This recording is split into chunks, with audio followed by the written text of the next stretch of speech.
ကျွန်တော်ဟယ်လီကော်ပတာစဒီ accident ဖြစ်တဲ့အချိန်ကနေစပြီးတော့ကျွန်တော်15မိနစ်လောက်တွင်မှာပဲအဲ့နေရာနေကျွန်တော်တို့ခွာခဲ့ကြတယ်ကျွန်တော်အနေနဲ့နောက်တစ်ခုကြောက်တာအဲ့ဒီပေါ်မှာဒီနေကင်းဘက်ပဲလေမြူကပိတ်သွားတတ်ပါတယ်နေပူလာရင်အောက်ကရေခဲတွေကနေအငွေ့ပြန်ပြီးမြူပိတ်တာမြူပိတ်သွားခင်ကျွန်တော်လမ်းကြောင်းပြောက်သွားမှလည်းကြောက်တဲ့အတွက်ကျွန်တော်တက်နိုင်ဆုံးခတ်တုတ်နဲ့ထွက်သွားကြတယ်လမ်းမှာလည်းတယောက်ပြီးတယောက်ရေခဲကကျွန်းလိုက်ရေခဲကလည်းကျွန်းနေဆိုတော့တခါကျခါးလဲတော့ရောက်သွားတယ်ပြော့ပြီးတော့လမ်းဖောက်တယောက်တစ်လက်ဒီလမ်းဖောက်ကြအဲ့လိုသွားရင်းနဲ့ကျွန်တော်တို့နေ့လေ2နာရီ45မိနစ်လောက်မှာဆိုတော့2နာရီလောက်သွားပြီးတဲ့အခါမှာဘာဖြစ်လာလဲဆိုလို့ရှိရင်နင်းမုံတိုင်းမျိုးတွေတိုက်လာတယ်ပေါ့နော်သူကဒီမြူတွေကျလာပြီးတော့နင်းမုံတိုင်းတိုက်တဲ့အခါမှာအဲ့မှာနင်းရေခဲပြင်ထဲမှာဖြစ်နေတယ်ဆို crystal လေးလို့ဖြစ်တယ်အားလုံးနဲ့တတိမွမွလေးဖြစ်နေတော့နင်းမုံတိုင်းတိုက်တော့အဲ့ဒီအမုံကြီးလွင့်လာတော့ဒီမျက်နှာအကာအကွယ်ရှိတဲ့နေရာမှာဆိုတော့ပြဿနာမရှိဒီမျက်နှာတွေမှာပါအဲ့ဒီနင်း crystal လေးတွေရိုက်တော့မျက်နှာတွေပါခံနိုင်တော့ဆက်လာတော့ဗောနော်အဲ့ချိန်မှာဒီဥက္ကဋ္ဌနေမှာနားမှာပဲရမယ်ရှေ့ဆက်လက်သွားလို့မရတော့တယောက်နဲ့တယောက်တောင်မှမြူတွေကြပြီးနင်းမုံတိုင်းတွေတိုက်တော့ကြကြောင်မို့တယောက်နဲ့တယောက်တပည့်အပွားနေတော့ကောင်းကောင်းမမြင်ရတော့အတွက်ကြောင့်မလို့ဆက်သွားလို့မဖြစ်တော့ဘူးစကန်တစ်ခုရှာပြီးနားမှာရမယ်ဆိုပြီးတော့မှတောင်သက်ဆရာရဲ့စကန်ရှာတဲ့အခါမှာကိုနဲ့မလန်းမကမ်းမှာဒီမြင်ကွင်းတစ်ခုလုံးကဖြူဖွေးနေရတာနေအဲ့မလန်းမကမ်းမှာအမဲအောင်လေးတစ်ခုတွေ့တယ်အဲ့ဒါကြောက်တောင်ပေါ့နော်ကြောက်ကဘာပေါ့ကဲအဲ့ဒီနေရာကို target ထားပြီးသွားကြရအောင်ဆိုအဲ့မှာဒီညတော့အဲ့မှာစကန်ချမှာပဲရမယ်ဆိုအဲ့ကိုရောက်သွားကြဥက္ကဋ္ဌလည်းမှတ်မရဘာပြောလဲဆိုတော့ငါတို့တေနေတေနိုင်တယ်ဒါပေမဲ့ငါတို့မတေနိုင်ဘူးဒါပေမဲ့ငါတို့တေသွားလို့ရှိရင်ငါတို့ရဲ့ဘလို့ပုံမျိုးနောက်ဆုံးမြင်တွေ့လို့ရအောင်ဆိုရင်ကျွန်တော်ဓာတ်ပုံလေးတစ်ပုံကျွန်တော်ရိုက်တယ်ကျွန်တော်အမှတ်မရကျွန်တော်အိတ်ထဲမှာပါလာလဲဆိုတော့မြန်မာနိုင်ငံတော်အလံရယ်ကျွန်တော်ကုမ္ပဏီအလံဒါကျွန်တော်အများနဲ့ကျွန်တော်တောင်တက်တဲ့အိတ်ထဲမှာကျွန်တော်အများနဲ့ထည့်ထားတယ်ထည့်ထားဆိုတော့တခုကျွန်တော်အများနဲ့တောင်တက်တာရဲ့ဝါသနာပါတယ်အကယ်လူရမရဆိုပြီးပူတော်မှာပြင်ကြရကျွန်တော်ကြောပိတ်ထဲမှာအဲ့နှစ်ခုအများနဲ့ပါတယ်အဲ့တော့ပြီးတော့အဲ့အလံတွေကိုကျွန်တော်ထုတ်ပြီးတော့အားလုံးဓာတ်ပုံရိုက်ကြတယ်ဓာတ်ပုံရိုက်အကောမဲ့နေဥက္ကဋ္ဌအကောပြောပြီးငါတို့ဓာတ်ပုံရိုက်မယ်ပေါ့နော်ဒါငါတို့ရဲ့နောက်ဆုံး record ဖြစ်နေဖြစ်နိုင်တယ်ဆိုပြီးတော့ကျွန်တော်ဓာတ်ပုံရိုက်တယ်ကပ်ပြီးတော့အဲ့လိုရနိုင်မယ်ကြောက်ထရံလေးတစ်ခုသွားတွေ့ပါတယ်ကြောက်ထရံသူကပေ20လောက်အကျယ်ရှိတယ်အမြင့်10ပေလောက်အကျယ်ရှိတယ်ဂျားမှာကြောက်စရံအကွဲကြောင်းလေးတစ်ခုရှိနေတယ်အဲ့ဒါလေးတွေ့ပြီးတော့ကျွန်တော်တို့အဲ့ဒီမှာပဲဒီမှာပဲအိတ်ဖို့ဆုံးဖြတ်လိုက်ပြီးတော့အဲ့ဒီမှာပဲကျွန်တော်တို့ထိုင်နေတယ်ကျွန်တော်စီမှာပစ္စည်းပါလဲဆိုတော့ကျွန်တော်စီမှာ helmet က crampon တစ်ခုရယ် ice တစ်ချောင်းရယ်ပါပါတယ်နောက်ဒီကမျက်မှန်တစ်လက်ပါတယ်ကျွန်တော်အင်ကြီးကလည်းကျွန်တော်ခဏတစ်ဖြုတ်ပဲလာမှာဆိုတော့ကျွန်တော် windproof jacket အပါ30သာပါပါတယ်ကိုဇေယျရဲ့ကြောပွေထဲမှာတော့တောင်တက်ကြောပွေတစ်ခွေနဲ့ crampon တစ်စုံပါပါတယ်ဥဒေသရဲ့ကြောပွေထဲမှာတော့ကျွန်တော်တို့ slimmer bag တစ်လုံးရယ် ice တစ်ချောင်းရယ်ပါပါတယ်နောက်ပြီးတော့သူယူလာတဲ့သူရေဘူးထဲမှာထည့်ထားတဲ့ coffee mix ချော်ထားတဲ့ဟာတဘူးပါတယ်နောက်ပြီးတော့ကျွန်တော်ပူတော်ကနေဝယ်ထည့်ပေးလိုက်တဲ့ဤကြကွေး3ချောင်းရယ်ကျွန်တော်တို့မုံလုံးကြီးနှလုံးရယ်တော်ဘူးကြော်လေး၄ခုအသေးလေး၄ခုပါတော့ကျွန်တော်တို့အဲ့ဒါလေးယူလာပြီးတော့ကဲညဒီညမှာပဲစကားချမယ်ဆိုတော့အကုန်လုံးအိတ်ကြတယ်ကူဆိုတော့လည်းပဲကျွန်တော်တို့ထိုင်ကောင်းလေးလွတ်ယုံမဲ့အဲ့ဒီကူကအကြီးလည်းမဟုတ်တခါလေရာသီဥတုကလည်းတစ်ဖြည်းဖြည်းအေးလာတယ်လူကနားလိုက်တယ်ဆိုတော့လည်းမနေနိုင်ဘူးခြေထောက်တွေကြိုက်တယ်လက်တွေကြိုက်တယ်အဲ့လိုကြီးဖြစ်လာစားစရာလည်းကျွန်တော်မှမရှိဘူးတောက်စရာရေကလည်းရေတမ်းမှုလေးနှစ်ဘူးပဲပါတယ်ကျွန်တော်တို့အဲ့နဲ့အဲ့ဒီပထမနေ့မှာတဖြည်းဖြည်းနဲ့အချိန်ကြီးကုန်ခဲ့တာပေါ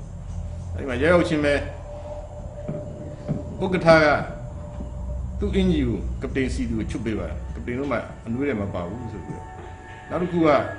ကျွန်တော်ကြတော့ Grace သူ့အင်ဂျီကိုချုပ်ပေးပါမှကျွန်တော်ဘယ်လိုခံစားမိရလဲဆိုတော့ငါတို့ဥက္ကဋ္ဌနဲ့ဒီ Grace ကတကယ်ကိုတည်ရှင်ဖြစ်နေတဲ့အချိန်မှာတော့မှသူတို့မှရှိတဲ့အနွေးတွေကိုကျွန်တော်တို့ချုပ်ပေးပြီးမျှဝေတယ်သူတို့ရဲ့ဒီ pride စိတ်ကိုကျွန်တော်တို့လေးစားမိပါတယ်တယောက်နဲ့တယောက်ကိုမအိပ်အောင်ဆိုပြီးတော့မှအိပ်လို့ရှိရင် temperature body temperature ကျသွားမယ်ကျသွားလို့ရှိရင်အကုန်လုံးသတိမိတ်သွားနိုင်တယ်ဆိုပြီးတော့မှတယောက်နဲ့တယောက်နာမည်အလှည့်ကျခုံပြီးတော့မှထူးမယ်ဆိုပြီးတော့မှလုပ်ထားပါတယ်အဲ့ဒီအချိန်မှာပဲ Grace ကသတိမိတ်ပါတယ်ကျွန်တော်ဟိုတင်းကိုကြည့်တော့ -10 လောက်ဖြစ်သွားပါပြီ temperature ကျွန်တော်နာရီမှာကြည့်တော့9နာရီထိုးကနေလောက်မှာပဲ Grace ကစပြီးတော့သူက hypothermia ဖြစ်လာတော့သူသတိလက်လွတ်ဖြစ်လာတယ် တွက်တက်ခြင်းတလို့အမောဖောက်ခြင်းတလို့ဖြစ်ပြီးတော့ခေါ်လို့မရတော့ဘူး မက်ဂရစ်ကို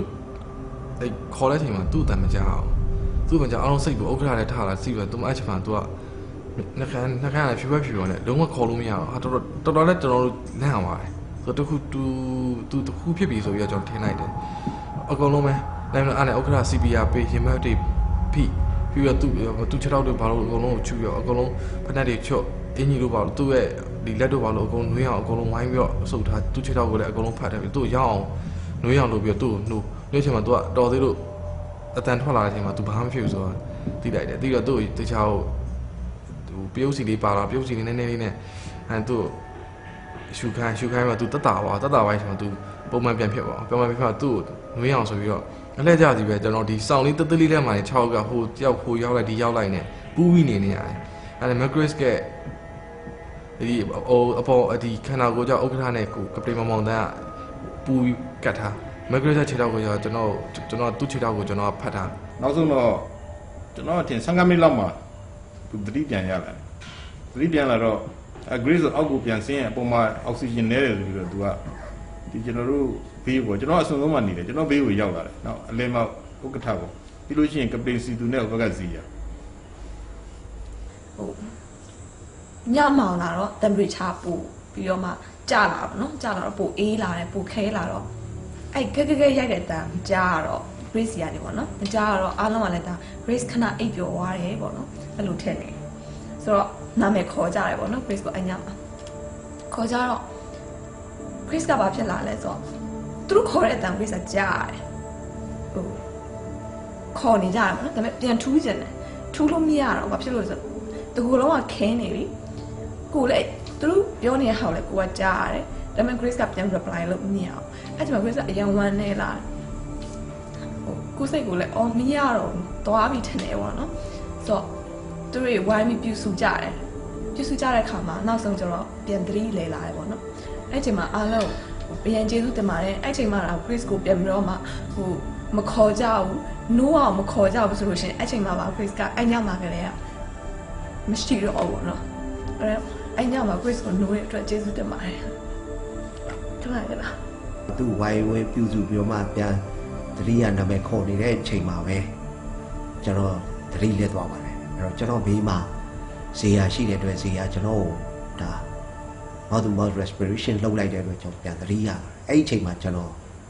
9ခါလောက်သတိတက်သွားပါတယ်သူပြန်ဆောက်ပြီးတော့သူမအိပ်အောင်သူ့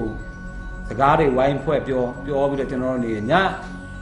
12နာရီလောက်ထိုးတဲ့အချိန်မှာတော့တော်တော်အေးလာပြီ-16လောက်ဖြစ်သွားပြီ temperature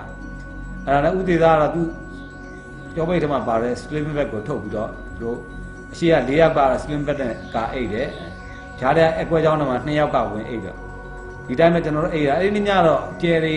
ကအကုန်လုံးကျယ်တွေလည်းတော်တော်ตายရတယ်ကောင်းကင်ကဟိုတိမ်မရှိပဲနဲ့ဒါတော့မသားဘူးကျယ်ရောင်နဲ့လင်းထိန်နေပါတယ်တညလုံးကတော့ကျွန်တော်အဲ့မှာတညလုံးအိတ်နေတဲ့အချိန်မှာနောက်ဆုံးဦးစီသူကဘာပြောလဲဆိုတော့သူ့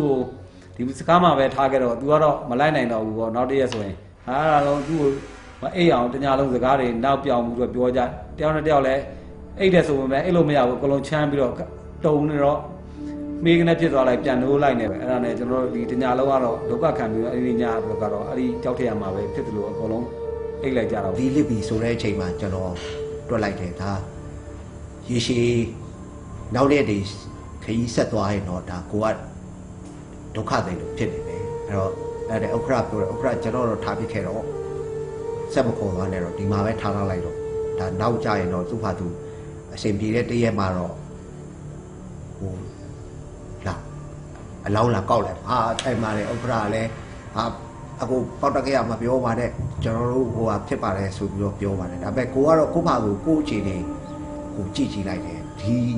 ဒီလောက်ပုံစံမျိုးနဲ့ဆိုရင်တော့တခုခုတော့ဖြစ်တော့မယ်ဒါပေမဲ့အဲ့ဒီအချိန်မှာပဲဟိုမိုးရီကလည်းညဘက်ကျမှတခါရွာတယ်ဇေယျဆိုရင်ဘယ်လောက်လုပ်ပေးရလဲဆိုတော့ကျွန်တော်အပေါ်မှာဒီလိုလာပုတ်ပြီးတော့မှမိုးကာထားပေးတယ်အဲ့ဒီမှာလည်းတရက်ထဲမှာပဲနောက်ထပ်ထူးဆန်းတာတစ်ခုထပ်တွေ့ရတော့ဒါဟိုဒီလောက်ဒုက္ခရောက်နေတဲ့အချိန်မှာတော့ကိုမငဲ့ကောက်ပဲနဲ့တခြားလူဟိုကဲဖို့ဦးစားပေးတယ်ဆိုတော့တခါထပ်တွေ့ရပါတယ်